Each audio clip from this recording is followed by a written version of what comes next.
अस्सलाम वालेकुम। मेरा नाम है उस्मान आशिक और मैं इस वक्त आयरलैंड में एज ए डॉक्टर काम कर रहा हूँ। आज हम डिस्कस करेंगे कि आयरलैंड में आने के बाद जब आपने ज्वाइनिंग देने के लिए हॉस्पिटल में जाना है तो आपने किन किन बातों का ख्याल रखना है और आपके साथ क्या हालात वाक़यात पेश आएंगे। तो अगर आप आयरलैंड में बिल्कुल न्यू हैं तो ये वीडियो आपके लिए, इसको एंड तक लाजमी देखिएगा।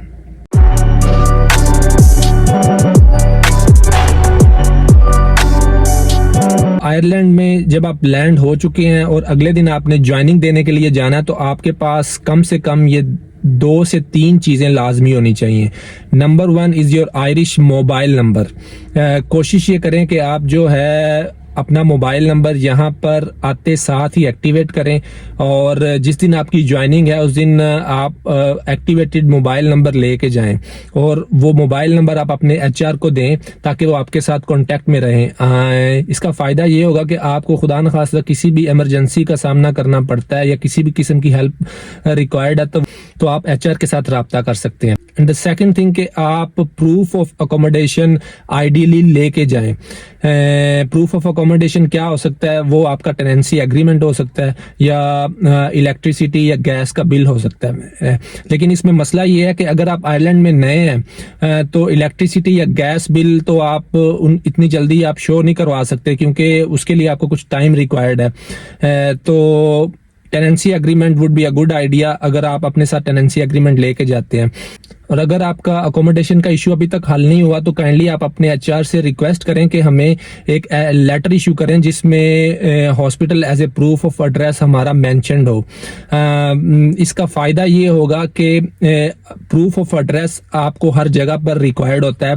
अगर आपने बैंक अकाउंट ओपन करवाना है, डेफिनेटली आपकी जो सैलरी है वो बैंक अकाउंट में आएगी, तो उसके लिए बैंक अकाउंट ओपनिंग के लिए भी आपको प्रूफ ऑफ एड्रेस रिक्वायर्ड होता है। तो आपका अगर अकोमोडेशन का इशू हल नहीं हुआ तो आप वो लेटर जो है जो हॉस्पिटल ने आपको बना के दिया उसकी मदद से आप अपना बैंक अकाउंट ओपन करवा सकते हैं।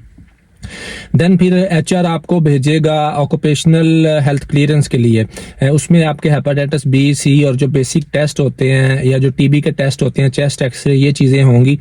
ये चीज़ें थोड़ी सी फ्रस्ट्रेटिंग इस लिहाज से भी हो सकती हैं क्योंकि ये टाइम कंज्यूमिंग है। इसमें कोई 3-4 दिन, 5 दिन, बाज़ का 7 दिन लग जाते हैं।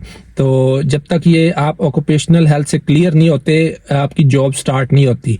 एंड द लास्ट थिंग, जब भी आप ज्वाइनिंग देने जाएं तो अपना पासपोर्ट, अपना वर्क परमिट, आपके जितने भी डॉक्यूमेंट्स हैं, जो इम्पोर्टेंट डॉक्यूमेंट्स हैं, वो सारे आप अपने साथ लेके जाएं। आपकी जो आयरिश सिम है या जो आयरिश नंबर है वो आपका एक्टिवेटेड हो और अगर आपके पास प्रूफ ऑफ अकोमोडेशन है तो that is very good. Otherwise request your HR के वो लोग एक लेटर इशू करें और जिसमें आपका प्रूफ ऑफ एड्रेस है वो हॉस्पिटल को डिक्लेयर किया हो, क्योंकि ये प्रूफ ऑफ एड्रेस बहुत इंपॉर्टेंट है। ये आपको हर जगह पे चाहिए होगा। आपने बैंक अकाउंट खुलवाना है, उसके लिए ये प्रूफ ऑफ एड्रेस रिक्वायर्ड है।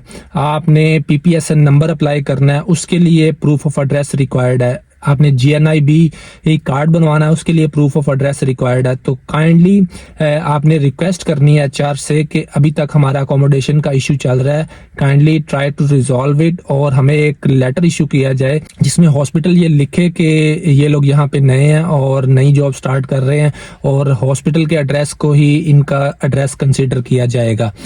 तीसरे नंबर पर आप एचआर से रिक्वेस्ट करें कि काइंडली वो आपके बिहाफ पर पीपीएसएन नंबर अप्लाई करें। ये पीपीएसएन नंबर भी यहाँ पे बहुत इंपॉर्टेंट चीज़ है और काइंडली रिक्वेस्ट योर एचआर, जो आपका ह्यूमन रिसोर्स डिपार्टमेंट है, उसको रिक्वेस्ट करें कि हम यहाँ पे न्यू हैं और आप हमारे बिहाफ पे काइंडली पीपीएसएन नंबर अप्लाई करें। और मोस्टली जो एचआर वाले होते हैं वो कोऑपरेटिव होते हैं, वो खुद ही से अप्लाई कर देते हैं पीपीएसएन नंबर और जैसे वो अप्लाई करते हैं 1 से 2 हफ्ते का टाइम होता है और पीपीएसएन नंबर देन जो है वो आपके पास होता है। एंड देन एचआर वाले, मोस्टली जो एचआर वाले होते हैं वो या तो खुद आपको पूरे हॉस्पिटल का विजिट करवाते हैं या किसी डॉक्टर से रिक्वेस्ट करते हैं या आपके कोलीग से रिक्वेस्ट करते हैं जो आपको पूरे हॉस्पिटल का एक ओवरव्यू देता है और चीज़ें किस तरीके से हॉस्पिटल में चलती हैं, क्या क्या आपने करना होता है, ड्यूटी आपकी क्या क्या होती है, वो थोड़ा बहुत आपको आइडिया देते हैं।